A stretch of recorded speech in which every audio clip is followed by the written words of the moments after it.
Ora, muito boa tarde a todos. Vamos esperar uns minutos para ver se há mais pessoas que se juntam a nós e começaremos às 6h05. Bem, são 18h05 e como tínhamos combinado, vamos iniciar este webinar. Muito boa tarde a todos os participantes e em especial aos nossos oradores. Muito obrigado a todos pela vossa presença. Bem-vindos ao Meeton da APDSI Ética e Tecnologia de Covid-19.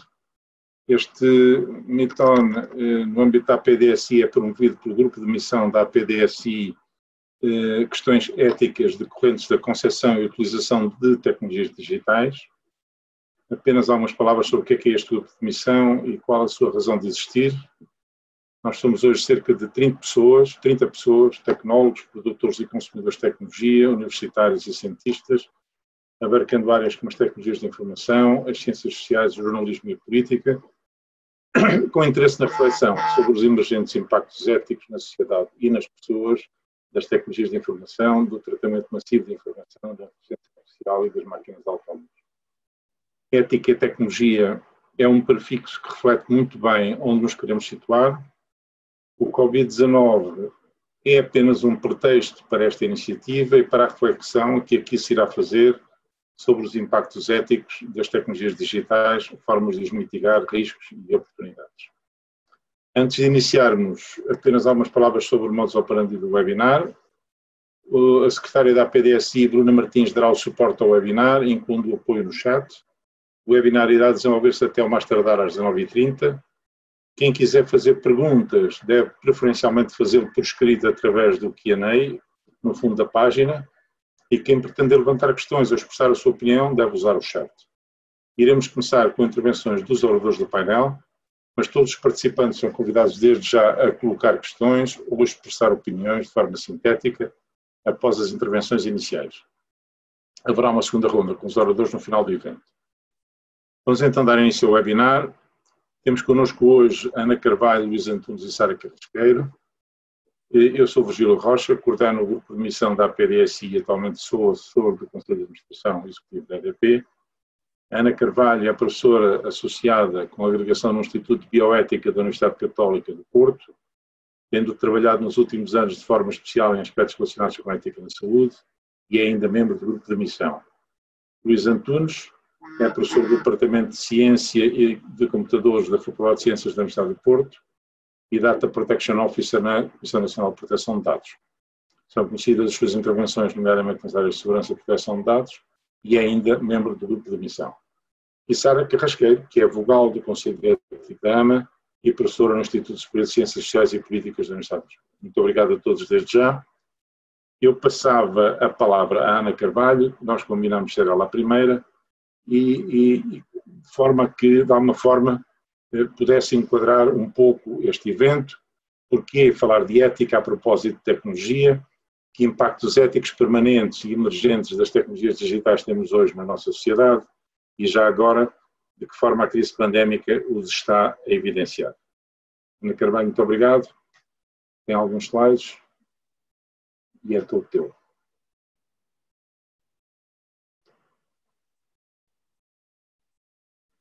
Ana Carvalho? Agora sim, já está.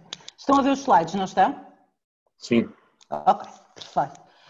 Muito boa tarde a todos. Em primeiro lugar, queria agradecer à APDSI o convite na pessoa do engenheiro Virgílio Rocha para estar presente neste Meeton. Cumprimentar todos os colegas que participam neste encontro e todas as pessoas que estão presentes. Falar de ética no meio de uma pandemia é um desafio. Existem tantos assuntos relevantes que realmente manter a conversa dentro do alinhamento nem sempre é fácil. Portanto, eu vou tentar e pedia realmente ao moderador que fosse bem disciplinado, porque realmente o tema é tão abrangente que se torna difícil. Portanto, tal como foi solicitado, irá essencialmente falar dos aspectos da ética na tecnologia e mais à frente traçar algumas pinceladas mais aplicadas, usando as questões da ética relacionadas com as apps for Covid. Estava aqui, desculpem que isto... Tenho que tirar as cabeças para outro sítio para poder mexer nos slides.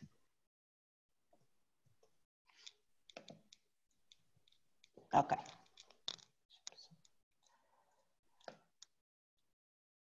Ok. De facto, o progresso tornou-se quase que inevitavelmente um sinónimo de prosperidade económica. Mas, verdadeiramente, o século XXI, em primeiro lugar, com todas as reflexões éticas relacionadas com as questões da tecnologia e a forma como a tecnologia iria afetar esta noção, no fundo, de progresso, e agora, de uma forma muito reforçada com as questões da pandemia, nós vamos obrigatoriamente ter que desafiar e reinventar, no fundo, esta noção de progresso. O que é que o progresso verdadeiramente vai significar? Mas verdadeiramente, como qualquer momento verdadeiramente disruptivo na história, nós vivemos em simultâneo a maior utopia e a maior distopia.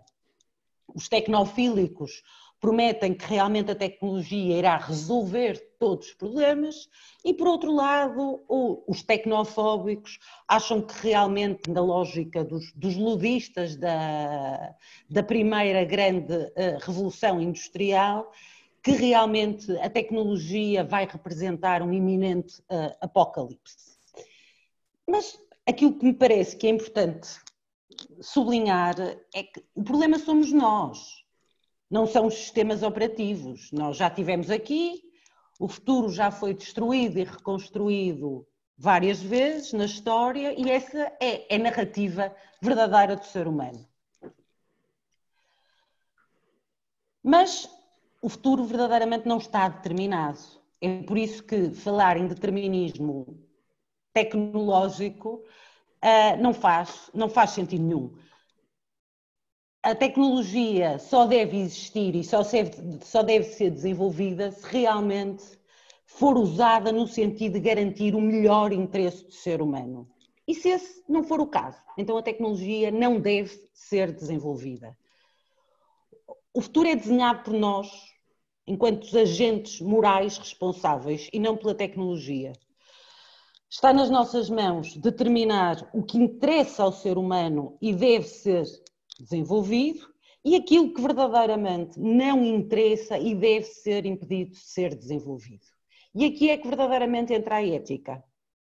Porque somos nós, enquanto agentes morais, enquanto agentes éticos, que temos que desenhar este futuro. Um futuro, no fundo, digitalmente sustentável. E para isso é preciso integrar aquilo que são os nossos valores e aqueles valores que nós achamos essenciais nos códigos. Não só nos códigos de ética que têm proliferado na área da tecnologia, mas nos próprios códigos, nos códigos que são desenvolvidos pelos informáticos. É aí que tem que estar a ética. E, portanto, é verdadeiramente este conceito que me parece que é absolutamente essencial do Ethics by Design, ou seja, a ética tem que começar desde o início, que realmente a tecnologia deve pensar e agarrar. Nós realmente temos o exemplo, quer da área da medicina, quer da área da investigação, que tal não aconteceu, e portanto a tecnologia tem que pensar que tem uma oportunidade aqui única de verdadeiramente começar um processo deste by design desde o início e destacar-se e realmente conseguir que a ética seja uma componente essencial do seu desenvolvimento. Portanto, nós no fundo, quando começamos a ler sobre estes assuntos, percebemos que basicamente quase tudo pode ser upgraded, menos o ser humano. Parece que não existe uma lei de Moore para o progresso humano, mas de facto a tecnologia não pode resolver questões morais. E ao contrário dos carros autónomos, o futuro também não se conduz autonomamente. E, portanto, é aí que é necessário realmente entrar a ética, no sentido de desenharmos um mapa otimista que ponha o ser humano no centro dos interesses da tecnologia. Ou seja, a antropologia de uma nova geografia digital tem que ser claramente person-centered, ou seja, as pessoas têm que estar obrigatoriamente naquilo que é o centro do desenvolvimento tecnológico. E isso, obviamente, convoca-nos a todos, não só quem desenvolve, mas quem usa. E, portanto, não há nenhum Uber, nem nenhum clique de rato que nos leve imediatamente a este futuro. E, portanto, cada um de nós tem que ser, no fundo, o agente desta mudança, não só enquanto responsável pelo desenvolvimento, mas também enquanto responsável pelo seu uso.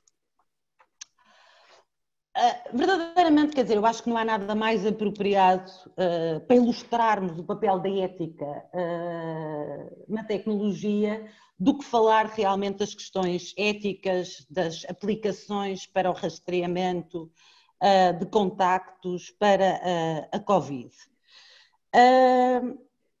Verdadeiramente, quer dizer, não podia haver realidade mais distópica do que aquela que nós vivemos nos últimos tempos, quer dizer, o facto de termos, como aí indica, 1/3 da população mundial em confinamento obrigatório, é algo que era completamente inimaginável, mesmo no filme de ficção científica mais criativo, e certamente terá consequências inimagináveis para muitos, consequências essas que realmente se arrastarão no tempo.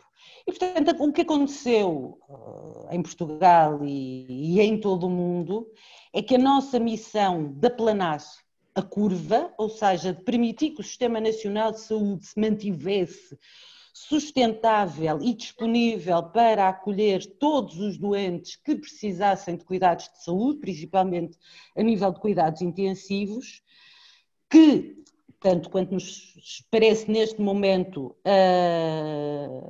foi um sucesso, e portanto há aqui duas questões que eu acho que são importantes de sublinhar, um bocadinho fora de âmbito, mas que eu acho que não posso deixar de sublinhar. A primeira foi um sucesso dentro dos doentes Covid, foi um sucesso enorme para os doentes não Covid. Hoje saiu, penso que no New England Journal of Medicine, o efeito desta crise para os doentes de cancro, e os números são arrepiantes. E por outro lado, falar de milagre num contexto desta natureza também é absolutamente inadequado. Esta coisa do milagre português, quando morreram, o número de pessoas que morreram, quer dizer, parece-me completamente desadequado e descontextualizado daquilo que é verdadeiramente o sentir de muita gente. E, portanto, retomando, esta medida de aplanar a curva relativamente às questões da saúde teve consequências inversamente proporcionais no rastro de destruição económica e social que vai deixar. E tal como um tsunami, salvaram-se muitas vidas, felizmente, mas muitas outras, e verdadeiramente, só agora é que vamos perceber que há muitas outras que sentirão, no fundo, a grande destruição daquilo que foi uma mega onda ou uma onda gigante. E assim, outra coisa que eu acho que é importante nós olharmos para os números para perceber é que realmente, tal como o efeito da doença, as consequências económicas que resultaram, no fundo, deste confinamento não afetarão as gerações de forma igual. Ou seja, nós tivemos as populações mais jovens confinadas durante um período longo de tempo, num sentido de vulnerabilidade, de respeito e de proteção pelas gerações mais velhas, portanto, que eram aquelas que verdadeiramente poderiam ser mais afetadas pela doença.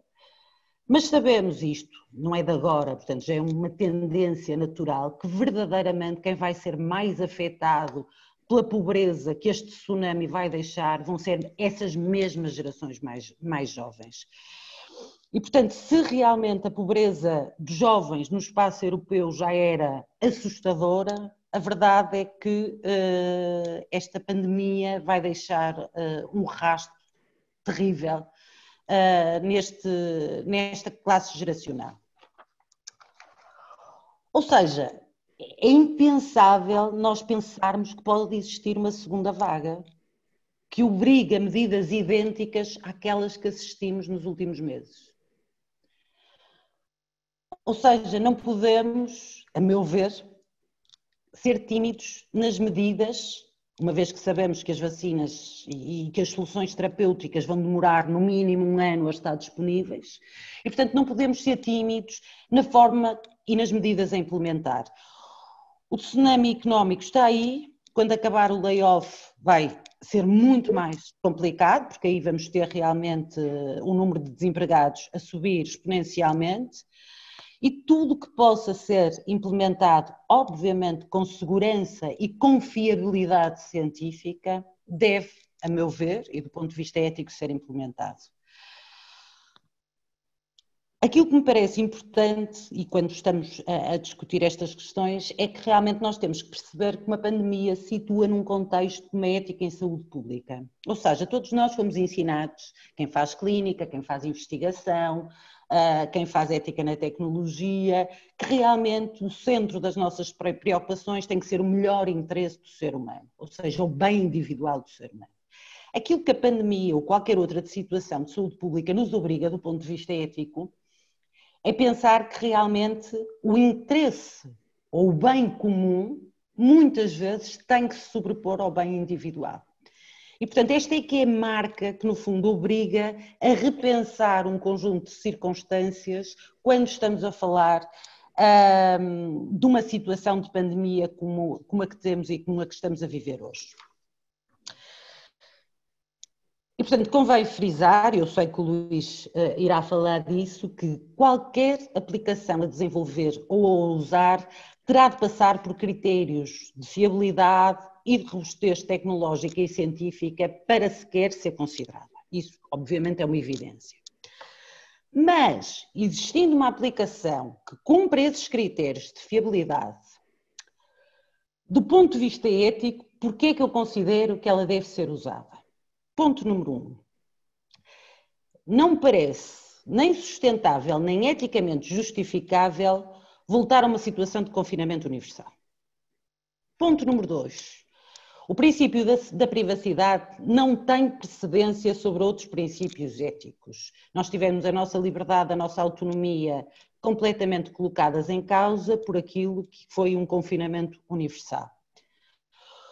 Os riscos para a privacidade devem, por isso, ser pensados perante a iminência de outros tipos de riscos, para a saúde das pessoas, para a vida das pessoas, para além daquilo que são as questões da saúde, sobre a possibilidade, essencialmente, de aplanar a crise económica através de um regresso mais seguro a uma normalidade.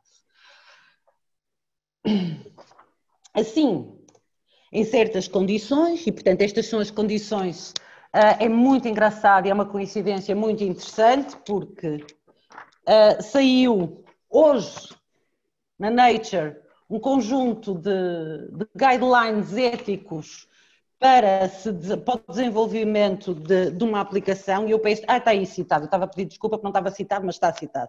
Ele está de 28/5, mas foi publicada a data dele é 4 de junho de 2020, portanto, realmente a Nature a celebrar o nosso meeting. E, portanto, há estes 4 princípios que são evidentes e, portanto, que são, no fundo, os princípios e os requisitos mais ligados com os objetivos. A aplicação é necessária, a aplicação é proporcional, ou seja, o impacto da sua situação justifica que se corram alguns riscos éticos, como é o caso do risco para a privacidade. A aplicação é suficientemente eficaz, oportuna, popular e precisa, e portanto o Luís irá, sem dúvida, responder a este terceiro ponto. E, por último, a aplicação é temporária. E, portanto, tem uma data de início e tem uma data de extinção. Obviamente que os cientistas ficam um bocadinho zangados quando se fala em extinguir e destruir dados, mas será certamente uma questão que poderemos discutir, porque obviamente aqueles dados teriam eventualmente, do ponto de vista da ciência, poderíamos aprender muito com eles, mas realmente há riscos muito grandes que eles sejam usados para situações que não são éticas. Deixa-me ver. Isto aqui é um artigo que também saiu agora no final de maio e que é muito interessante, portanto é um artigo que no fundo vai perguntar a uma amostra aparentemente significativa qual é a sua posição relativamente à instalação de uma aplicação para a Covid e, portanto, percebemos, assim, de uma forma geral, que a maioria das pessoas são claramente favoráveis à questão e à utilização de uma aplicação desta natureza. No entanto, eu já percebi que tenho que andar muito mais depressa, eu não percebo. Quanto tempo é que tenho? Desculpe. Já não tenho tempo. Exato. Já não tenho? Então vou acabar mesmo.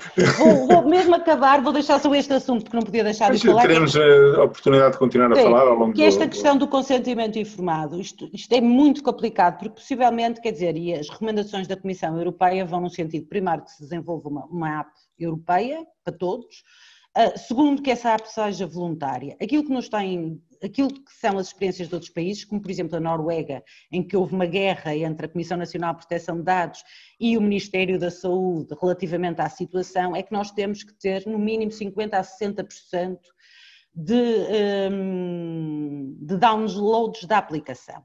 E portanto isso obviamente depois coloca muitas dificuldades relativamente à eficiência dessa situação. Aquilo que me parece, tudo aquilo que eu li, aquilo que me parece ser sustentável do ponto de vista do consentimento, e o Luís vai discordar de mim em absoluto, é existir uma solução de opt-out, ou seja, sei lá, as companhias, as operadoras móveis instalam por defeito a aplicação e a pessoa tem a possibilidade de fazer um opt-out e desinstalar a aplicação se essa for a sua vontade. Tenho lido e tenho visto que há algumas pessoas a defender isso, não me parece que do ponto de vista ético isto represente uma violação à questão do consentimento informado. Imagino que o Luís, do ponto de vista da privacidade, terá algumas questões. O que é que isto implica? E eu vou acabar porque já percebi que tenho que acabar. Primeiro, uma questão de confiança. Nós só temos uma oportunidade. Só temos uma oportunidade e, portanto, temos que ser eficientes e temos que ser capazes de mostrar que realmente os riscos sobrepõem-se aos benefícios. Outra coisa que é preciso é claramente o que esta crise nos vem dizer é a noção de solidariedade. Não aquela solidariedade fácil de fazer peditórios, de ajudar os sem-abrigo, mas aquela solidariedade mais exigente que realmente vai prejudicar-nos e, portanto, essa exigência de sermos solidários perante algo que nos vai ser prejudicial, vai ser realmente para mim aquilo que é a resposta à crise. E peço imensa desculpa e eu pedi para me organizar no tempo porque eu falo imenso. Ana Carvalho, muito obrigado. Deixou deixas magníficas para o Luís Antunes. É conhecida a sua reflexão sobre a utilização das várias tecnologias digitais e os seus impactos no contexto da presente crise pandémica, nomeadamente em termos de eficácia das tecnologias, proteção de dados, segurança, e queremos falar e desafiamos então a falar sobre esta temática, dando continuidade à intervenção da Ana Sofia Carvalho. Luís Antunes. Bem, só aqui. Vou partilhar a tela. Boa tarde a todos. Eu lamento, mas não tinha preparado para falar sobre as apps. Já estou um bocado, eu diria mesmo um bocado tentando falar sobre as apps, e hoje gostava de falar sobre dados de saúde. Ou seja, da Open Data, dados de saúde, houve uma polémica muito grande na disponibilização dos dados de saúde de Covid para efeitos de investigação, e gostava de falar um bocadinho sobre isto, cerca de 20 minutos, um bocadinho menos, sobre o que é que são dados anonimizados e o que é que são dados pseudo-anonimizados e qual é a diferença. E, porque reparem, do ponto de vista da tecnologia, e o desafio era a tecnologia na era de Covid, na prática os dados, como todos sabem, são do petróleo e do futuro, e não deixam de ser algo que vai alimentar várias tecnologias. E, portanto, eu gostava de falar um bocadinho sobre isto. Não posso deixar de responder ao desafio da Ana. E responder ao desafio da Ana, porque é que eu estou um bocado cansado de falar sobre as apps. Então, tenho neste slide 2 exemplos. O primeiro, no Minnesota, estão a usar estas apps de contact tracing para seguir as pessoas que estão a participar nas demonstrações. Isto é uma segunda finalidade que claramente não está definida nas finalidades desta app e que está a ser usada. E depois temos ali aquela notícia, o impacto que estas apps estão a ter à escala global. E, por exemplo, na Austrália, ao fim de um mês, com 6 milhões de downloads, Só um caso é que foi detectado com base neste tipo de tecnologia. Não queria muito falar sobre isto. Então, vamos falar um bocadinho sobre os dados. Os dados, eu gosto deste quote particularmente. What matters is not technology itself. Isto é um bocado aquilo que a Ana estava a falar, e eu concordo 200% com ela. But the social or economic system in which it is embedded. Na minha opinião, a tecnologia nunca é neutra, nunca, e representa por desenho escolhas políticas e escolhas éticas de quem a está a usar. E à data de hoje é cada vez mais importante falarmos na ética dos dados. Na ética dos dados, com uma perspectiva adicional sobre as tecnologias que estamos a usar e, essencialmente, durante esta crise da pandemia de Covid-19. Então, se vamos falar de dados, vamos falar claramente do Regulamento Europeu de Proteção de Dados, que deu origem ao encarregado de proteção de dados, e eu, sempre que falo sobre este tema, gosto deste slide e apresento sempre este slide, porque, reparem, a própria Comissão Europeia entendeu o Regulamento Europeu de Proteção de Dados não como algo que ia impedir o tratar dados, mas como algo que realmente ia alavancar o tratamento de dados. Ou seja, é algo que vai construir a confiança do cidadão, que é o dono dos dados, o owner, e, portanto, ele dizia, o Comissário Europeu, que não devíamos ver a privacidade e a proteção de dados como retendo o desenvolvimento económico, eles são, de facto, uma vantagem competitiva, e acabava a dizer que devíamos, então, avançar e construir esta nova economia de dados. Eu acredito que nós vamos para aqui. Vamos para uma economia de dados. Falta saber como é que vamos lá chegar e que tipo de tecnologias é que nós vamos adotar de forma a que todos vivamos confortável neste mundo. Sobre dados pessoais, eu gosto sempre também de começar pela definição. Isto é a definição que está no regulamento. Qualquer informação de qualquer natureza, independente do suporte, incluindo som e imagem, relativamente a uma pessoa identificada. A última parte é interessante, identificável. Aquele jovem que está ali no meio daqueles adeptos todos, ele é identificável, porque era o único que estava no jogo de futebol com uma camisa às riscas vermelhas. Portanto, a noção de dado pessoal é muito mais abrangente do que aquilo que nós temos hoje em dia, o conceito. Portanto, pseudonimização. Quando é que devemos aplicar pseudonimização? Isto é um cenário típico de tratamento de dados pessoais. Temos o titular dos dados, que cede os seus dados para uma determinada finalidade, um determinado tratamento. Aqui, tipicamente, não precisamos, a menos que queiramos diminuir o risco na forma como guardamos aqueles dados. O problema está quando temos segundas finalidades. O problema está quando nós queremos ou monetizar dados e vender dados, e isso já se faz à data 2, ou usar aqueles dados, como está ali no ponto 3, para efeitos de investigação, para a produção de indicadores, para melhorar os nossos produtos e os nossos serviços. E, portanto, para estas situações, nós precisamos de baixar o impacto, o risco de impacto na privacidade das pessoas. E o regulamento é claro que uma das formas e a forma mais assertiva de baixar este risco de impacto é através da pseudonimização. E há uma grande confusão no mercado, uma grande confusão na sociedade sobre o que é que são dados anonimizados e o que é que são dados pseudo-anonimizados. Então vamos lá ver. Este sou eu, são um conjunto de registros meus, não devia estar ali o sócio do Porto à data 2, um bocado aziado, mas enfim. Sou eu, o meu número de identificação fiscal não completo, a minha morada, sou sócio do Porto, tenho um outro registro, sou sócio do Cruz, onde o meu filho joga a bola, e tenho outro registro que gosto de viajar. O que é que acontece? Se aparecerem muitos registros de sócios do Porto que sejam sócios do Cruz e que gostam de viajar, o próximo sócio do Porto e sócio do Cruz, eu vou começar a mandar publicidade de viagens porque eu sei que ele gosta de viajar. Há uma tendência, há um padrão, há um perfil. Eu consigo prever um comportamento. Então, o que é que são dados anonimizados? Dados anonimizados são aqueles em que eu perco este link causa e efeito. Ou seja, são aqueles em que, na prática, o que é que nós temos? Alguém é sócio do Porto, alguém é sócio do Cruz, não necessariamente a primeira pessoa, e alguém gosta de viajar e não necessariamente o sócio do Cruz e o sócio do Porto. Portanto, estes são os dados anonimizados e sobre este tipo de dados o regulamento não se aplica. Agora, cada vez que eu faço esta apresentação, as pessoas que trabalham na indústria de dados dizem-nos mas estes dados não têm utilidade nenhuma. Se calhar por isso é que o regulamento não se aplica. Mas estes são dados anonimizados. Então, o que é que são dados pseudo-anonimizados? E sobre os dados pseudo-anonimizados, o regulamento aplica-se na sua totalidade. São aqueles dados em que eu substituo todos os meus identificadores pessoais por uma chave XPTO. Há um XPTO que é sócio do Porto, esse mesmo XPTO é sócio do Cruz, e esse mesmo XPTO gosta de viajar. Sobre estes dados, o regulamento aplica-se e aplica-se na sua totalidade.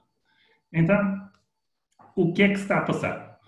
Os dados pessoais, e agora o que vos vou pôr a seguir é o que está no regulamento, os dados pessoais que tenham sido pseudonimizados, que possam ser atribuídos a uma pessoa singular mediante a utilização de informações suplementares, e já vos vou mostrar o que é que fiz no âmbito de Covid, deverão ser consideradas informações sobre uma pessoa singular identificada. Portanto, no âmbito do Regulamento Europeu de Proteção de Dados. E o que é que significa identificável? Significa que todos os meios suscetíveis de serem razoavelmente utilizados, e eu, enquanto cientista, enquanto alguém da área das ciências exatas, estes conceitos indeterminados do razoavelmente indeterminados deixam-me completamente desesperado, mas tipicamente os advogados gostam destas coisas, tais como a seleção, quer pelo responsável pelo tratamento, outra pessoa, identificar direto ou indiretamente a pessoa. Importa considerar os fatores. Que fatores é que são estes? Bem, estes fatores são quanto custa este processo, qual é a finalidade pretendida, a vantagem esperada, portanto, tudo isto vai definir aquela noção do razoavelmente utilizados. Portanto, anda todo este equilíbrio. Então, para ser mais rápido, vamos falar sobre aquilo que me trouxe aqui hoje e que eu vos queria apresentar hoje. A comunidade científica fez, e na minha opinião bem, bastante pressão sobre a DGS porque queria os dados associados ao Covid no sentido de tentar estudar os dados e tentar ver se conseguia ajudar o país do ponto de vista de controle desta pandemia. E eu acho que os dados são essenciais. Não entendam tudo o que eu vou dizer a seguir como não pretendendo dar os dados para efeitos de investigação. Nós devemos ter estes dados para efeitos de investigação. Entendam o que eu vos vou dizer a seguir. Devemos fazê-lo com um mínimo de cuidado. Não estou a dizer o máximo, estou a dizer um mínimo de cuidado. Quando eu vi o formulário de disponibilização de dados da DGS, fiquei logo um bocado alarmado com aquela questão, os dados são anonimizados. E eu acho que não são, e portanto fiz um pedido, um protocolo de investigação à DGS, em que disse que no meu protocolo de investigação a única coisa que eu queria fazer era avaliar as técnicas de anonimização que foram aplicadas. E agora queria-vos mostrar um bocadinho o que é que eu consegui. Isto era a tabela de dados que foi dada a todos os investigadores. Em particular, eu centrei a minha atenção na idade. Reparem, esta tabela tinha muito missing data. Havia os dados que foram dados aos investigadores, havia imensa informação em falta, imensa. Portanto, nós centramos a nossa atenção na idade, no género e o local de infecção. O outcome, já vou falar com ele sobre ele a posteriori, mas na prática, idade, género e local de infecção. Centramos a nossa atenção nestas três variáveis. Reparem, aquilo que seria crítico era nós conseguirmos reidentificar a pessoa. Porquê? Porque há uma das variáveis em que nos dá que tipo de patologias prévias é que elas tinham, pré-condições. Problemas renais, problemas de cancro, HIV, infecções por HIV, asma, problemas de fígado, lungs, ali devia ser lungs, peço desculpa, um typo. E, portanto, se eu conseguir reidentificar estes titulares de dados, eu consigo ter acesso a informação que eu não devia ter acesso a ela. Ok? Então, existe uma técnica de pseudo-anonimização, que é esta capa anonymity. Na prática, o que é aquilo que está azul eu não vou ler, mas é uma métrica de risco que indica a capacidade de reidentificar, ou seja, de eu fazer single out, de eu individualizar um registro. Ou seja, o que é que eu quero, a primeira coisa que fomos estudar, de todos os registros que estavam pseudo-anonimizados, não estavam anonimizados, já lá vamos, de todos os registros, quantos deles é que, com base na idade, com base no sexo e com base no local de infecção eram únicos? Ou seja, não havia ninguém com 24 anos, masculino, que fosse de AFIF, ou da zona da AFIF. Quantos deles é que eram únicos? Porquê? Porque o ser único significa que o risco de eu o poder reidentificar é muito elevado. Ou seja, se eu conseguir fazer o single out, eu, com elevada probabilidade, vou conseguir reidentificar aquelas pessoas. Então, fomos ver quantos registros é que tínhamos a capacidade de fazer single out. 7%. Ou seja, 7% dos 23 mil registros, em cada 100 nós tínhamos 7, conseguimos fazer o single out. Ou seja, apontar, este é o único. No universo dos 25, este, com estas três variáveis, é o único. Depois decidimos dar um passo à frente e decidimos olhar só para aqueles que tinham morrido. E a capacidade de fazer single out naqueles que tinham morrido era 38%.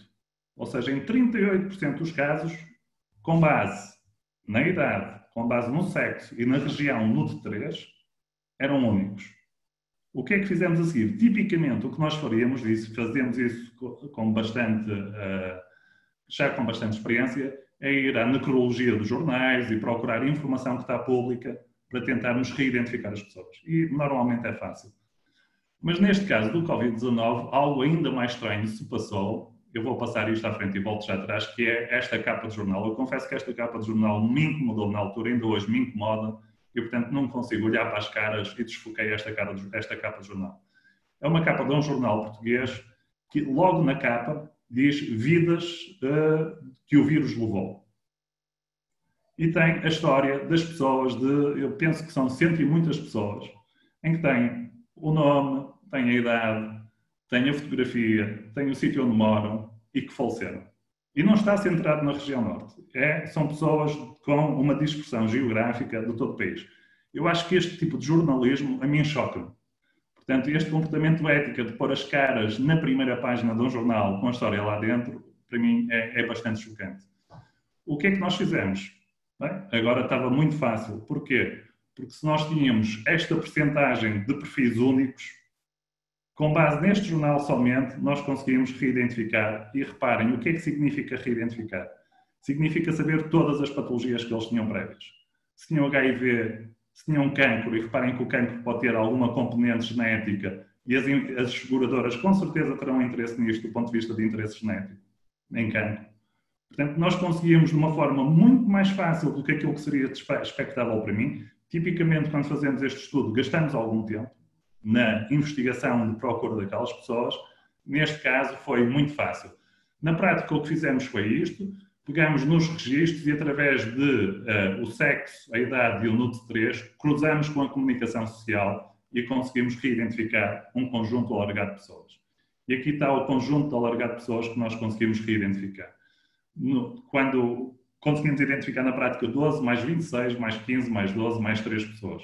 Todas estas pessoas, nós ficamos a saber o nome e ficamos a saber todas as variáveis que lá estão. Não interpretem o que eu estou a dizer como não permitindo a investigação. Estes dados deviam ter sido públicos. Agora, deixem-nos dizer alguns cuidados que deviam ter sido tomados e que não foram tomados. Reparem, isto aqui é a curva de expressão das idades. Será assim tão importante e tão diferente ter a idade exata ou ter a idade das pessoas agrupadas de 2 em 2 anos, ou seja, quem tem entre 0 e 1, 2 e 3, 4 e 5, e pôr só o intervalo com um intervalo de 2 anos?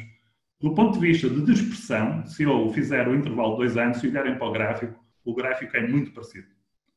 Portanto, eu acho que do ponto de vista estatístico, estar a dar a idade exata ou dar a idade entre 2 intervalos, a diferença é baixíssima ou nula mesmo. E o que é que isto significa? Significa que eu baixo de um potencial de reidentificação de quase 7%, só com base neste parâmetro, para um potencial de reidentificação de 3,9%. É óbvio que se eu fizer de 3 em 3 anos, o potencial vai ser ainda mais baixo. E, portanto, este é o tipo de cuidados que, quando nós disponibilizamos dados em Open Data, dados para investigação, nós temos que ter. E, claramente, como eu vos mostrei, ao reidentificar estas pessoas, não são dados anonimizados. São dados pseudo-anonimizados, em que o risco de reidentificar é realmente elevado. Portanto, nós, e agora dizer-vos, a investigação é importante existir, eu sou cientista, precisamos dos dados, agora precisamos ter muito cuidado e ter alguns cuidados, o mínimo, no sentido de disponibilizar estes dados. O segundo fator que eu vos gostava de falar, e só tenho mais 3 slides, que são as avaliações de impacto de privacidade. Quando eu pedi os dados, pediram-me uma declaração da Comissão de Ética. Não pediram declaração nenhuma do encarregado de proteção de dados. Não me pediram para fazer uma avaliação de impacto sobre a privacidade das pessoas, do tratamento que eu ia fazer. Não me pediram absolutamente nada.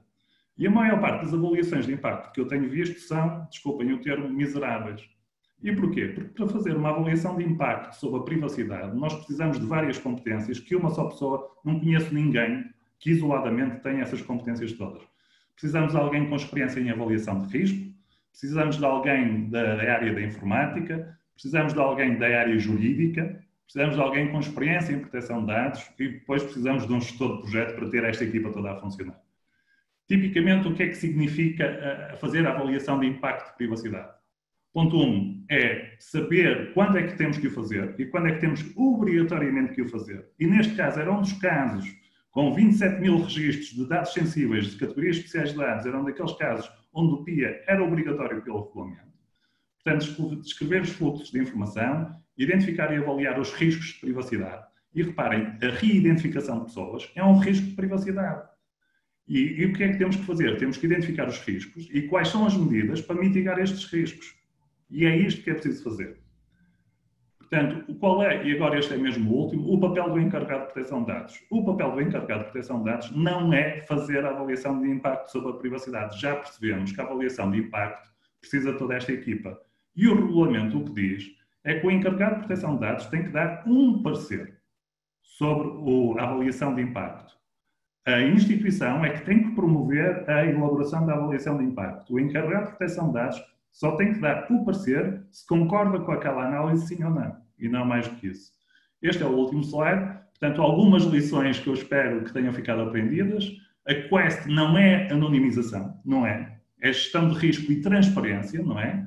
Há uma eterna batalha entre a utilidade e a privacidade. Há um compromisso aqui entre eu não quero prejudicar a investigação científica, mas também não quero prejudicar a privacidade. Portanto, temos que encontrar o equilíbrio entre os dois.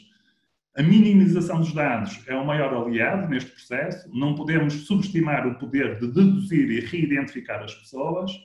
A segurança da informação é completamente essencial aqui. No futuro, devíamos ter a anonimização como um critério para se realizar a avaliação de impacto de privacidade. Eventualmente, definir regras e standards para quem adotar este tipo de processos. E acabava aqui, Virgílio. Obrigado. Bem, Luís Antunes, muito obrigado. Eu penso que está dado o mote para a Sara Carrasqueiro poder também dar o seu contributo. Sabemos que está aqui no plano pessoal, mas talvez nos pudesse falar sobre a forma como a administração e o Estado têm refletido sobre estas problemáticas, como é que vê o desenvolvimento das questões associadas à ética no contexto de uma progressiva digitalização da administração. Sara, muito obrigado. A palavra é sua. Muito obrigada.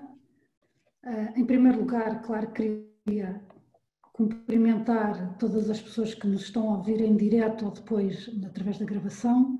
Queria deixar uma palavra especial de agradecimento e de reconhecimento à PDSI, à sua direção, ao Virgílio, pela organização deste tipo de eventos. Eu acho que é muito importante aquilo que estamos aqui a fazer hoje e que a PDSI tem feito já em diversos mitones, que no fundo é discutir de forma transparente, informal, os temas que são de corte, que são importantes hoje em dia na nossa sociedade e fazê-lo com várias perspectivas, com vários atores. Portanto, do meu ponto de vista, e aqui encarnando o ponto de vista da administração pública, nós precisamos muito destes espaços e procuramos-los também para poder também dirigir, no fundo, as iniciativas que vamos realizando. E, portanto, em primeiro lugar, os meus parabéns à PSI, o meu agradecimento pelo convite que me fizeram e também, obviamente, cumprimentar a Ana e o Luís, que estão aqui hoje comigo, a expor algumas ideias. Bem, eu de facto também não vinha propriamente comentar nem a questão das apps da saúde, nem a questão da privacidade dos dados em saúde. Venho aqui falar um pouco realmente da nossa experiência na administração pública e da que eu também acompanho já há algum tempo em relação ao papel da ética, da tecnologia e porquê também fazer aqui esta ligação, porque é que neste contexto do Covid-19 esta questão também se está a levantar de uma forma especialmente importante. Portanto, em primeiro lugar, e não entendam mal aquela frase vermelha, obviamente que o Covid-19 só nos trouxe infelicidade, não é? de todos os tipos, trouxe doença, trouxe morte, trouxe isolamento social, trouxe e vai trazer mais uma crise económica, portanto, mas às vezes é nos momentos de grande crise que a humanidade também progride, não é?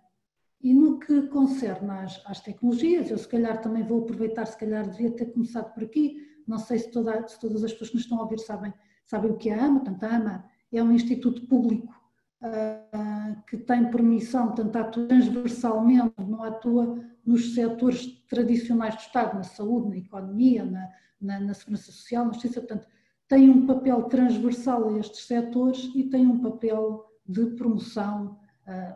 O nosso nome é modernização, que é uma palavra já de si não muito moderna, mas tem um papel de promoção da inovação, da transformação digital, da simplificação, da participação transversal à administração pública. E, portanto, eu vou dar aqui alguns exemplos de algumas coisas que aconteceram em vários setores. Mas, portanto, sendo que a nossa perspectiva é muito de promover a transformação digital dentro da administração pública, tendo em vista melhorar os serviços a cidadãos e empresas, desse ponto de vista, este contexto do Covid-19 foi uma grande oportunidade para a massificação das tecnologias. Portanto, o que aconteceu foi que fomos forçados a inovar, e daí eu ter usado este termo inovação adaptativa, tivemos que nos adaptar a um contexto disruptivo, imprevisível e que, no fundo, aconteceu abruptamente de um dia para o outro. O que é que aconteceu? Bem, a administração pública implementou novas tecnologias, implementou novos métodos de trabalho, implementou novas parcerias para pensar em novos problemas e, portanto, eu penso que houve realmente um salto quântico, não é? No modus operandi da administração pública e também da forma como se relaciona com a sociedade. Está aqui este logo do Não Paramos, Estamos On, portanto foi uma marca que o governo assumiu neste texto. Isto quer dizer que a administração pública não parou, continua a trabalhar remotamente, lançámos diversas iniciativas e diversas soluções, desde sites, apps, não só desenvolvidos e promovidos pela administração pública, mas também através de parcerias com empresas tecnológicas e com associações da sociedade civil, foi algo que surgiu espontaneamente. E, portanto, foram todas as iniciativas deste tipo de inovação adaptativa que, não sei se acompanharam, saiu no início de abril, vários jornais, que a própria OCDE, no seu Observatório para a Inovação no Setor Público, na lista que fez de iniciativas inovadoras relacionadas com o Covid, colocou-nos num papel de destaque. Portanto, fomos o país no qual se identificaram mais iniciativas deste tipo e, mais uma vez, reforço que não são só iniciativas da administração pública, são também iniciativas da sociedade civil e das empresas tecnológicas e do setor científico, não é? Também temos aqui alguns contribuintes, não é, nesse domínio, que no fundo tiveram impacto na resposta do setor público. E, portanto, deste ponto de vista, houve aqui uma grande oportunidade para as tecnologias avançarem e, portanto, poderem trazer benefícios à sociedade, alguns que já preconizávamos há algum tempo e que foram acelerados. Portanto, houve soluções novas e houve uma adoção rápida de algumas soluções que já existiam. Mas nós, não é, aqueles que também estudam matemáticas, probabilidades e os riscos, não é? A palavra oportunidade e risco são palavras irmãs, não é? Portanto, não há oportunidade sem haver risco. E, portanto, a mudança acarreta sempre algum risco. O facto de a administração pública e também as empresas e a sociedade ter que ter alterado toda a sua forma de estar e de fazer as suas atividades e de se ligar aos seus parceiros de uma forma tão rápida, foi obviamente acompanhado, nomeadamente, por um afrouxamento de algumas normas, regras, mecanismos de controle. Então esta frase, que é um pouco comprida, mas eu resolvi copiá-la para aqui, porque penso que depois as apresentações ficam, é no fundo uma frase que eu transcrevi de um relatório do Tribunal de Contas que foi publicado no dia 1, na segunda-feira, e que dá conta disto, não é? E que alerta a isto. Claro que no caso do Tribunal de Contas a preocupação, o risco que estamos aqui são obviamente riscos relacionados com o controle financeiro e com a fraude, não é?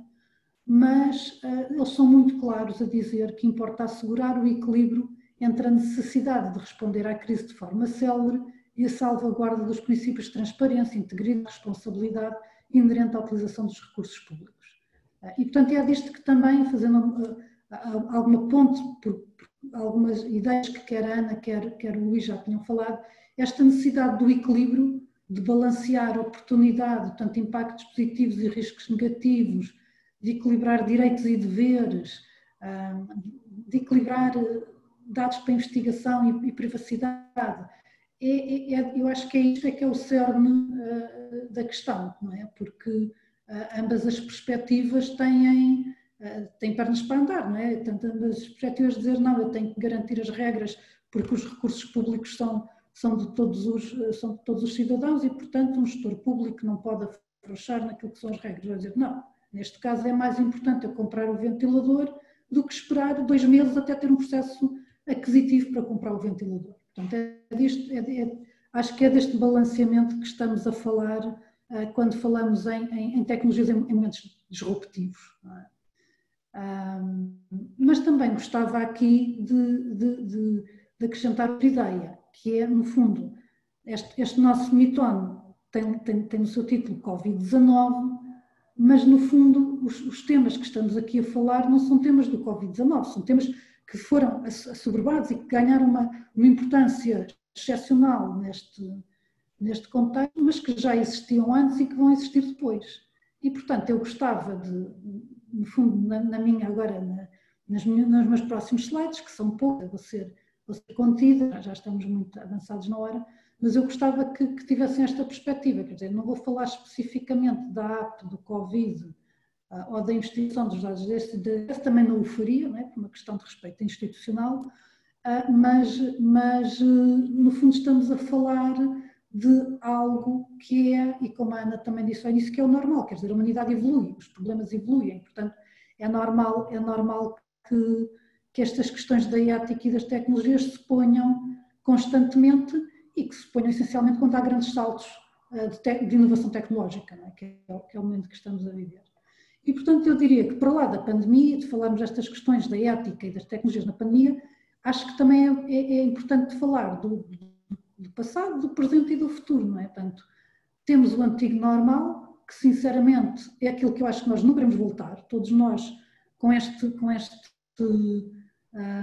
momento que atravessamos, crescemos, queremos voltar a abraçar-nos e estar uns com os outros, mas não vamos certamente voltar à forma como trabalhávamos e como nos relacionávamos e como se calhar podíamos o planeta. Portanto, houve muitas lições aprendidas nestes meses e, portanto, o antigo normal é algo que nós não queremos voltar a ter. Mas isto é a minha opinião. Aliás, nós na administração pública, e a AMA, não é, que tem esta missão, trabalha precisamente para evoluir o antigo normal para um novo normal que pareça que seja mais ágil, mais de encontro, mais responsivo às necessidades e às expectativas da sociedade, que aproveite melhor o conhecimento científico e as tecnologias. E, portanto, este é o novo normal que eu diria que nós na AMA trabalhamos todos os dias para ele, de uma evolução que eu diria gradual.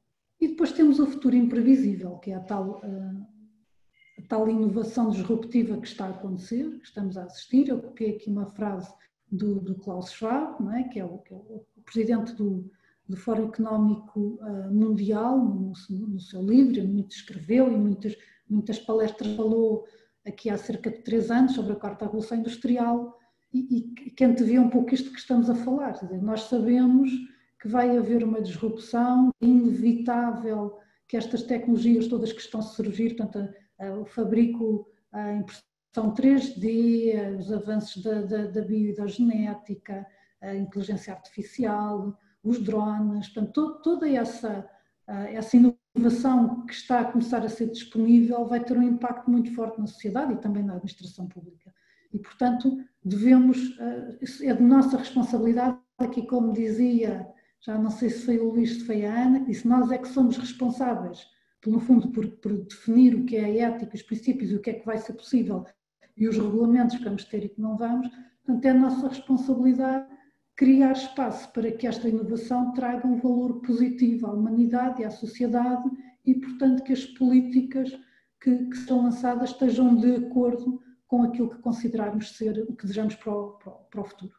E, portanto, acho que aqui esta questão das éticas tem muito a ver com isto. Portanto, nós temos que ter ética naquilo que é o nosso normal, e o nosso normal é muito baseado em regulamentos. Então, na administração pública nós temos um grande conjunto, como sabem, de regulamentos e de normas e de leis, e, portanto, que temos que cumprir. A administração pública age sempre na legalidade e, portanto, o nosso normal é alinhar a nossa ética com os regulamentos, e onde os regulamentos não são claros, porque nem tudo é claro, termos na nossa base os valores e os princípios, não é? Os valores e princípios, portanto, os valores da nossa sociedade, democracia, igualdade, inclusão, isso tudo, e os princípios da administração pública, que há muitos princípios, talvez não conheçam, mas estão legislados, e depois temos que pensar no não normal, não é? Nós trabalhamos para destruir o normal, porque trabalhamos todos para melhorar a sociedade. E então destruir o normal, quer seja uma inovação mais adaptativa ou mais abrupta, mais disruptiva, pressupõe que nós de alguma forma, às vezes, quase que temos que pôr em causa às vezes a legalidade. Quando eu coloco aquelas três palavras, legalidade, inovação e interesse público, a legalidade e a inovação nem sempre são amigos. Às vezes, para inovar temos que alterar leis, às vezes as leis não nos deixam inovar, e por isso é que na administração pública existe, o nosso governo criou um sistema de incentivos à inovação da gestão pública, que é o CIGEP, que uma das coisas que permite é ativar uma cláusula chamada direito de desafio, que é dizermos, bem, eu que sou entidade da administração pública, sinto que posso fazer melhor o meu trabalho e inovar, mas tenho este regulamento que me proíbe fazer. Portanto, eu posso ativar o direito a desafio, e se for aprovado, eu então, em ambiente experimental, agirei fora daquele regulamento para poder testar se realmente esta ideia é benéfica e, eventualmente, se for benéfica, há de decidir alterar esses regulamentos. Portanto, a inovação e a legalidade compatibilizam-se. Neste caso, estamos a compatibilizar a administração pública com a imagem do direito ao desafio. O interesse público tem que estar sempre subjacente a tudo o que é inovação, portanto, nós não podemos inovar para desfraudar as expectativas do interesse público. E depois a questão de densidade. A inovação tem riscos, comporta sempre riscos, e, portanto, muitas vezes qualquer um de nós, quando faz uma experiência, às vezes corre bem, às vezes corre mal. E é assim em todos os lados. A administração pública, por natureza, tem muita dificuldade e muita aversão ao risco, como é óbvio, não é? Porque lidamos com dinheiros públicos, não é? Portanto, não é fácil podermos aventurar uma experiência que corra mal e justificar que gastamos uma grande porção de recursos do Estado e afinal correu mal. Portanto, a forma que nós vemos esta experimentação é por métodos iterativos e através de experimentar em espaços seguros.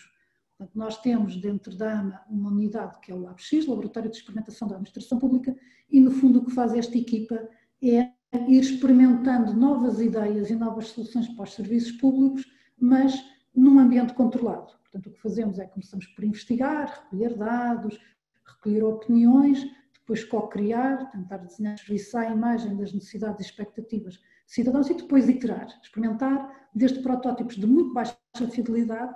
Os primeiros protótipos às vezes não passam papéis e pessoas sentadas uma ao lado das outras a simular que estamos num serviço real e com integração de sistemas, e depois é que se vai desenvolvendo protótipos cada vez mais robustos e de maior facilidade, e nessa altura é quando, à medida que se vai confirmando que realmente aquela ideia é boa, que se vai largando o investimento.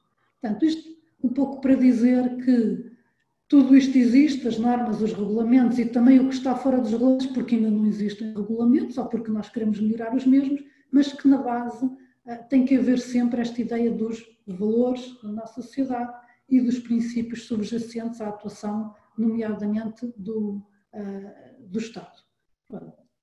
Existe, como vos disse, existem consagrados no Código do Processo Administrativo vários princípios de atuação da administração pública. Nós na AMA decalcámos um pouco esses princípios para nos poderem ajudar melhor naquilo que é serviços digitais e, no fundo, no avançar dos serviços digitais. Estes são os princípios com os quais trabalhamos. O que é que isto quer dizer? Que quando desenvolvemos projetos, sejam eles completamente ao abrigo dos regulamentos que existem, ou até desencadeados porque esses regulamentos existem, ou sejam eles projetos experimentais, temos sempre estes princípios em mente. Portanto, foco na necessidade de cidadãos e empresas. O que é que isto quer dizer? É que a partir de agora não desenvolvemos projetos sem fases de cocriação, sem terem atenção qual é que é a população-alvo, ir ouvir esta população. Acessibilidade e inclusividade. O que é que isto quer dizer? Bem, no fundo quer dizer que não vamos marginalizar ninguém. Não é? Sabemos que, por um lado, há pessoas com necessidades especiais e, portanto, temos que desenvolver sistemas cumprindo todas as regras da acessibilidade, mas, por outro lado, também há pessoas que ainda não estão qualificadas e experimentadas no uso das tecnologias digitais, então temos que encontrar soluções para estas pessoas, sejam elas soluções de formação, de tutoria, ou de mesmo espaços físicos onde se possam ensinar as pessoas a utilizar os serviços digitais. E, portanto, eu não vou detalhar todos os princípios, não é? Mas, no fundo, para vos dizer que dos princípios da administração pública também temos um conjunto de princípios orientadores para implementar tecnologias digitais transversalmente à administração pública e, portanto, no fundo isto é o nosso mapa de tradução da ética do dia-a-dia, se quisermos pensar assim. Mas, apesar disto, até estes princípios às vezes têm que ser revisitados, não é? Portanto, quando nós lidamos com tecnologias muito disruptivas e com as quais até não temos a panóplia de competências desejáveis, é o caso, por exemplo, da inteligência artificial. Nós sabemos que há um déficit neste tipo de competências de ciência dos dados e afins em todo o mundo. Em Portugal também, formamos muitas pessoas, muitas vão para fora, e na administração pública ainda mais grave, não é? E, portanto, até para desenvolver estas ferramentas, e vimos aqui, não é, que o Luís nos contou claramente aqui alguns déficits de competências que resultam nessas atuações. E, no fundo, o que estamos a fazer aqui no caso da inteligência artificial, há um conjunto de várias iniciativas de financiamento, de investigação e desenvolvimento de inteligência artificial com dados do setor público. Eu coloquei aqui o Sigma, esta é a nossa experiência na AMA, de um chatbot ligado ao portal de serviços públicos, mas várias entidades da administração pública estão a experimentar também as ferramentas de inteligência artificial e, no fundo, estamos a tentar orientar, partilhar boas práticas ao nível nacional e nacional. Fazemos parte de vários grupos internacionais, não só na Comissão Europeia, na OCDE e até no grupo dos 10 países mais avançados no governo digital e, portanto, partilhamos algumas boas práticas para nos podermos orientar a nós e orientar terceiros. Então, temos uma iniciativa que até está inserida no programa Simplex do ano passado, que visa um guia que nos ajude a administração pública a usar de forma responsável a inteligência artificial. Portanto, esta iniciativa é uma iniciativa que lançámos recentemente e que vai ter um envolvimento de toda a sociedade. Portanto, queremos chamar um pouco como estamos aqui a fazer hoje, chamar a sociedade civil, chamar empresas tecnológicas, chamar academia e investigação e, portanto, debater associações também que têm as empresas e debatermos um pouco o que é que parece ser ou não admissível e, portanto, disseminar um guia de boas práticas e também uma ferramenta de análise de riscos, que tem muito a ver com análise de riscos, que possa ficar disponível não só à administração pública como à sociedade. E, portanto, pensamos, este no fundo é o nosso modo de atuar. No fundo, não é verdade que neste momento existam coisas claras para todo o desenvolvimento de sistemas de informação e uso de dados e, portanto, sentimos que é preciso orientação extra e que é preciso debate em torno do que é ou não é ético, do que é ou não responsável, para depois podermos então fazer guidelines e mais para a frente regulamentos. Como sabem, vai ser trabalhado um regulamento para a inteligência artificial na Comissão Europeia, mas entretanto muita coisa está a acontecer, como estamos a ver, não é? Portanto, sentimos orientação. Pronto, e portanto era isso e mais uma vez muito obrigada por estarmos neste painel a aprender. Muito obrigado, Sara. Nós terminamos esta primeira fase. Temos algumas perguntas colocadas por alguns dos nossos participantes.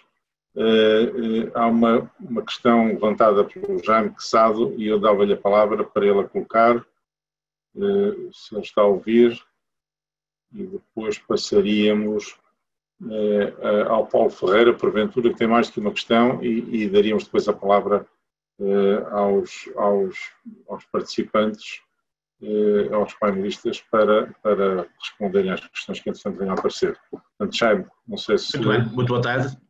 À Sara Carrasqueira, então já não falo cá há muito tempo, dos tempos em que tivemos envolvidos em projetos comuns e aos outros colegas. É uma nota muito rápida, só para dar nota do seguinte, e acho que é capaz de ser interessante. Eu tenho participado nos últimos 2 meses e meio numa coisa que tem sido muito inovadora europeu. Tem sido um conjunto de reuniões diárias que envolvem cerca de 400 pessoas ligadas aos clusters e associações ligadas à inovação e tecnologia. E basicamente o tema da ética digital tem estado presente em 2 dimensões, de uma forma muito prática e objetiva. A primeira é a dimensão, de facto, da relação de confiança que as pessoas têm com as instituições. É um tema que tem sido muito abordado nestas sessões que têm representantes de todos os países europeus e também de alguns fora da Europa. E há aqui uma ideia muito clara de que existe hoje um problema muito sério do ponto de vista daquilo que é a qualidade e o nível de confiança que as pessoas e os cidadãos têm relativamente às instituições a partir daquilo que é a capacidade de utilizar o digital. E, portanto, eu penso que esta situação do Covid é uma oportunidade muito grande para revisitar esse tema. A segunda nota, e com isto termino, para ser breve, tem a ver com a questão económica, que penso que também é muito importante, porque obviamente vivemos um tempo difícil nesta matéria, e que tem a ver com a forma como o digital vai alterar a cadeia de valor dos negócios e, sobretudo, como é que, utilizando as boas ferramentas digitais, se poderá reganhar um pouco uma nova relação de confiança que as empresas passam a ter com os seus clientes e os seus fornecedores, revisitando aquilo que já se faz na administração pública. Aliás, a Sara falou que é a experiência do LabX e, no fundo, dos laboratórios colaborativos que fazem isso. Portanto, acho que, de facto, a ética digital, como foi muito bem referido pelos oradores, tem aqui muitas oportunidades do ponto de vista de novos desafios para o futuro. É só essa nota que eu gostava de dar dessa experiência que tenho tido ao longo destes 2 meses, envolvendo, de facto, um conjunto muito grande de especialistas, gestores e pessoas de toda a Europa. Muito obrigado, Virgílio.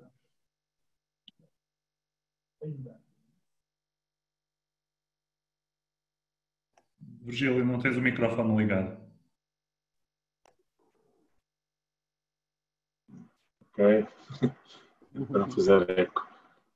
O Paulo Ferreira tinha colocado uma pergunta que se dirigia à Ana Sofia Carvalho e outra ao Luís Antunes. Não sei se querem aproveitar esta oportunidade para desde já lhe responderem, antes de fazermos a ronda final. Eu posso responder, quer dizer, há ali várias questões numa só, não é? A primeira tem as questões relacionadas com o abdicar da privacidade e vou deixar para o Luís os detalhes, mas tanto quanto tenho percebido, quer dizer, qualquer um de nós que tenha um smartphone, no fundo, por um simzinho para fazer um download de um jogo ou de uma aplicação, no fundo abdica da sua privacidade quase todos os dias. E, portanto, realmente a verdade é que nós abdicamos da nossa privacidade muitas vezes, principalmente no âmbito de descarregar aplicações para o smartphone, fazer compras online e tudo isso. Depois outra questão que colocou está relacionada com as questões da comunicação social.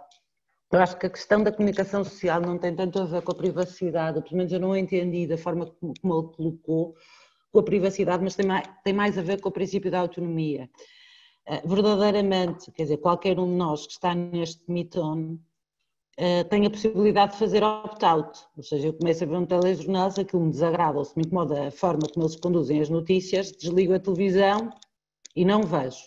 Qual é o problema? O problema é aquelas pessoas que verdadeiramente acabam por não ter, ou porque têm um conjunto de vulnerabilidades, que inclusive a vulnerabilidade pode ser tão simples como a solidão, que assistimos, por exemplo, nos idosos, realmente aquilo é o cotidiano delas, sem perceberem claramente que muitas vezes aquilo significam riscos muito significativos. E, portanto, para mim, a questão relacionada com a comunicação social e relacionada com a forma como a comunicação social se tem portado, bem ou mal, relativamente a estes contextos de pandemia, tem a ver com esse grupo de pessoas que verdadeiramente têm a sua autonomia mais diminuída devido a algum tipo de vulnerabilidades e, portanto, obviamente estão mais expostas aos riscos de uma comunicação social que verdadeiramente tem tido situações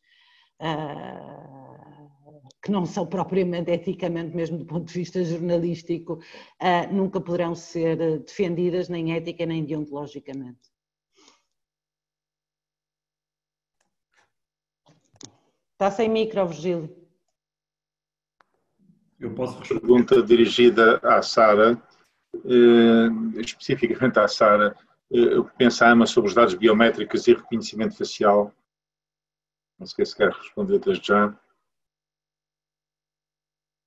Ok, obrigada. Sim, tenho aqui duas questões. Portanto, a AMA pensa bem, não é? A AMA, à partida, quer explorar, e penso que a sociedade e o Estado, todas as tecnologias que existem. E o reconhecimento facial e os dados biométricos, como sabemos, são elementos que trazem segurança e que trazem facilidade no uso. Agora, claro que para utilizar este tipo de dados temos que cumprir todos os regulamentos e ter segurança e ética desenhada desde raiz, não é? Mas numa pergunta tão aberta, pensa que este tipo de tecnologias são muito benéficas, não é? Desde que adequadamente utilizadas. Nós temos, como talvez possam saber, é público, não é? Uma medida Simplex, nós estamos a experimentar este tipo de tecnologias para o ecossistema de identificação e autenticação do Estado. Não é? Portanto, estamos a testar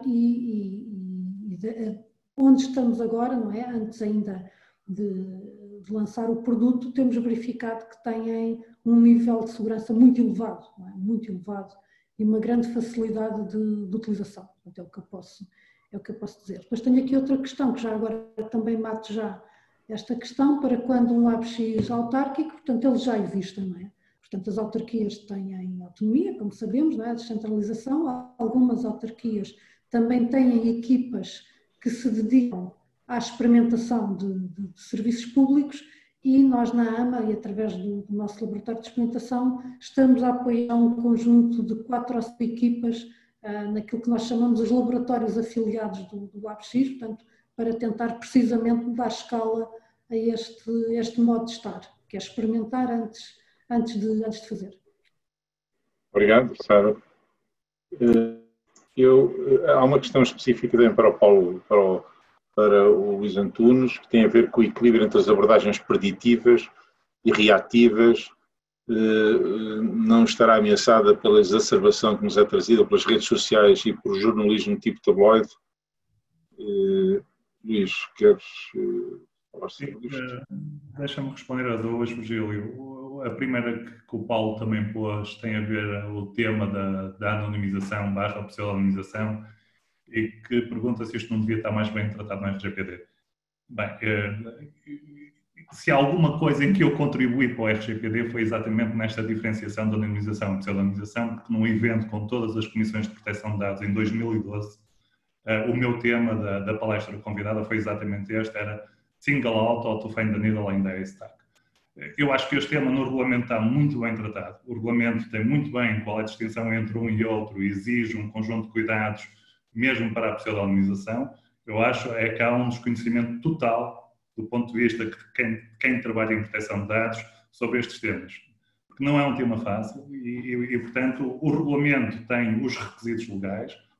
Nenhum regulamento deve referir tecnologias sobre o risco de ficar rapidamente caduco. Portanto, tem que regular sobre conceitos. E do ponto de vista dos conceitos, ele está muitíssimo bem regulado. Do ponto de vista do equilíbrio das abordagens preditivas típicas da normalidade, o Paulo Ferreira provoca também um bocado do ponto de vista da abdicar de privacidade. Eu acho que nós não temos que abdicar de privacidade nenhuma. Eu acho que a tecnologia que vamos desenvolver tem é que reforçar as minhas características de privacidade. Eu não estou disponível para abdicar da pouca privacidade que vou tendo. Portanto, eu acho que do ponto de vista, sei lá, o Paulo referia do ponto de vista de apps de serem preditivos, alguém estava a dizer isso, eu espero que não, porque se for esse, do ponto de vista da avaliação de impacto, a avaliação de impacto tem que dar um risco elevado e portanto, descartar esta tecnologia. Comentando um bocadinho o que a Sara estava a dizer, a biometria facial, eu até percebo que seja muito mais fácil e seja muito mais usável, mas quais são os riscos? Quais são os outros riscos? Qual é o impacto na minha privacidade noutras situações? Isso está estudado? Bem, quer dizer, não podemos ir só pelo caminho mais fácil, temos que ir pelo caminho mais fácil e o trade-off daquilo que o Jaime Quezado estava a dizer, não é? De se é ético e quais são os outros impactos paralelos que podem acontecer. As apps de contact tracing, neste momento, estão a ser usadas para finalidades para as quais de todo foram desenhadas. Não é? E nesse aspecto, está aqui alguém a assistir ao Meeton, eu gostava de o referir, que é o Paulo Veríssimo, que tem trabalhado e que tem um trabalho muito largo nesta área e que tem algumas soluções para esta parte do contact tracing, que de toda a Europa está a olhar para elas. Eu acho que devíamos olhar para outras alternativas que não estas que estamos a trabalhar agora. Muito bem, Luís Antunes, muito obrigado. Nós temos ainda alguns minutos. Eu fazia um apelo a todos os que participaram e uma pergunta para desafiar os nossos participantes para a intervenção final. O apelo é o seguinte: nós, no grupo de missão, iremos desenvolver outras iniciativas e sobre o prefixo de ética e tecnologia, que iniciativas é que os nossos participantes gostariam que fossem desenvolvidas ou que acham mais interessante que venhamos a desenvolver? Era algo que eu deixava a todos e que poderão dirigir, seja através do chat que ainda está ligado, seja dirigindo diretamente à PDS. A questão que eu tinha para colocar, que é um desafio, e que é um desafio que eu penso que é muito difícil responder, mas exatamente por isso não como aproveitar a presença daqueles que aceitaram participar neste evento para aprofundar o tema. Ética by design é algo que ninguém discute, não é? A questão é como é que o vamos fazer e como é que vamos ganhar as consciências daqueles que fazem o desenvolvimento tecnológico e daqueles que decidem sobre o desenvolvimento tecnológico para este objetivo, não é? Que contributos, que ideias é que os nossos participantes no painel podem trazer a este debate para que, de facto, consigamos intervir mais nesta vertente da ética by design. Posso começar? Muito bem. Ok. Obviamente isso é a $1 million question. Assim, obviamente, para mim, a questão essencial e de base é formação, formação, formação, formação. E, portanto, formação, como a temos que pensar com a revolução digital, quer dizer, não é só a formação nas escolas, é a formação ao longo da vida. E, portanto, este assunto da ética, da integridade, serem assuntos da proteção de dados, serem assuntos que fazem parte dos currículos, não só durante a universidade, ou então em fases anteriores, mas realmente um reforço destas questões ao longo da vida. Qual é a minha eventual sugestão? Nós na ética, na investigação científica e agora também na tecnologia, sempre que existia um projeto financiado pela Comissão Europeia, sei lá, por exemplo, pelo European Research Council, que é aquilo que eu conheço melhor, quando era identificado um assunto eticamente complexo, o projeto era aprovado pelo painel científico, depois ia ao painel de especialistas de ética, que obviamente diziam, se a questão ética era muito complexa, que devia haver uma monitorização ética do projeto. Ou seja, o que é que isto significa? Significa que alguém da ética que vai estar desde o início até ao fim, que participa nas reuniões, que sempre que há reuniões com parceiros, ou sempre que há um desenvolvimento, participa nessas reuniões. E, portanto, esta ideia da ética estar desde o início até ao fim do projeto. Isso parece-me, eu já fiz alguns exercícios de monitorização, não da parte da tecnologia, mas mais na parte da investigação científica, é uma coisa que realmente é um exercício extremamente interessante e que é verdadeiramente um exercício de ethics by design. Agora, na linha daquilo que o Luís estava a dizer, qual é o risco? O risco é que a ética, e agora parece que a proteção de dados tem o mesmo problema, é que toda a gente é especialista. Ou seja, a pessoa é virtuosa, já é um especialista em ética.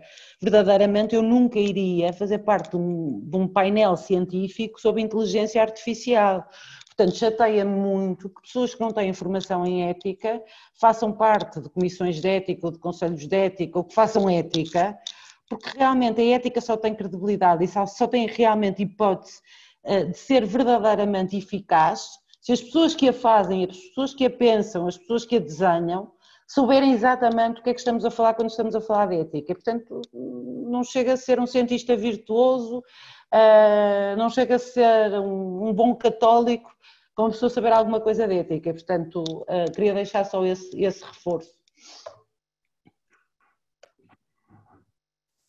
Tara, dá-nos o seu contributo. Quem apareceu? Sara? Peço desculpa. Não. Diga.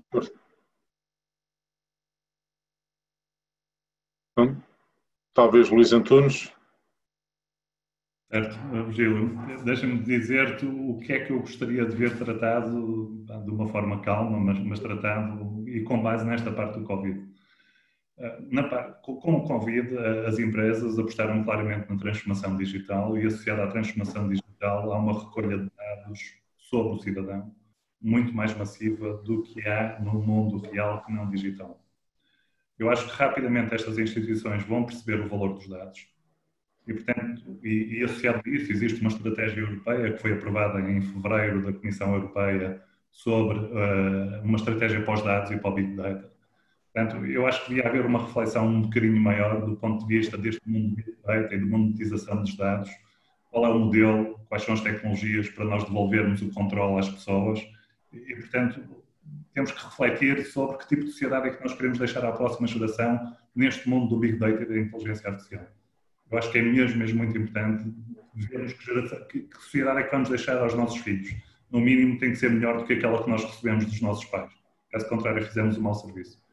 Um último comentário, eu estou completamente de acordo com o que a Ana acabou de dizer, formação. E um exemplo muito fácil, o exemplo mais fácil que eu tenho para te dar é que a Universidade de Porto está a desenhar uma licenciatura em Ciência dos Dados e, para minha surpresa, quando vi o plano de estudos proposto pela comissão que estava a desenhar aquilo, não havia uma unidade curricular sobre proteção de dados, uma unidade curricular sobre ética, uma unidade curricular sobre segurança de informação. Acho incrível como é que nós vamos formar pessoas. Claramente vamos formar pessoas que depois que não sabem o que é que são dados anonimizados, pseudonimizados, não sabem nada de ética, e vamos criar um mundo cada vez pior. Portanto, formação e muito cuidado na aprovação de novas formações com os conteúdos que estão lá dentro. Muito bem. Não sei se a Sara quer ainda dar algum contributo. Nós neste momento estamos a passar à fase do painel em que vão aparecendo as várias pessoas que ainda se encontram connosco. Eu só diria, portanto, para fazer um comentário final, não é? Da parte da administração pública tem uma grande preocupação em melhorar os serviços públicos ao cidadão e, portanto, obviamente que a utilização de dados é muito importante, não só para a economia, mas para a própria administração pública. E também gostaria de ver maiores fóruns deste tipo e maiores consensos. Portanto, quando falamos em utilizar dados, há muitos dados que também deveriam ser abertos do setor privado. Portanto, geralmente não falamos deste aspecto. Portanto, há dados muito interessantes no setor privado que também seriam muito úteis para tomarmos boas decisões, e concordo e reforço com o que dizem, a necessidade de formação. A necessidade de formação e de captação e retenção de profissionais nestes domínios é essencial, não é? E também a preocupação, obviamente, de termos cuidado com as franjas da sociedade mais fragilizadas, não é? Algumas destas tecnologias muito avançadas de tratamento de dados sabemos que viés, e portanto é muito importante esta atenção, irmos ao mainstream, às maiorias, o que a maioria acha, isso é pouco ético, diria eu. Portanto, temos que ter cuidado em proteger as fragilizadas e as gerações vindouras. E é tudo. Tinha um apelo final, há um inquérito a circular que me chamou a atenção que seria interessante se fosse preenchido.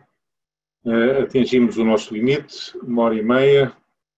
Queria agradecer a todos, aos que contribuíram diretamente e aos que estiveram connosco durante esta 1h30 sobre estes temas.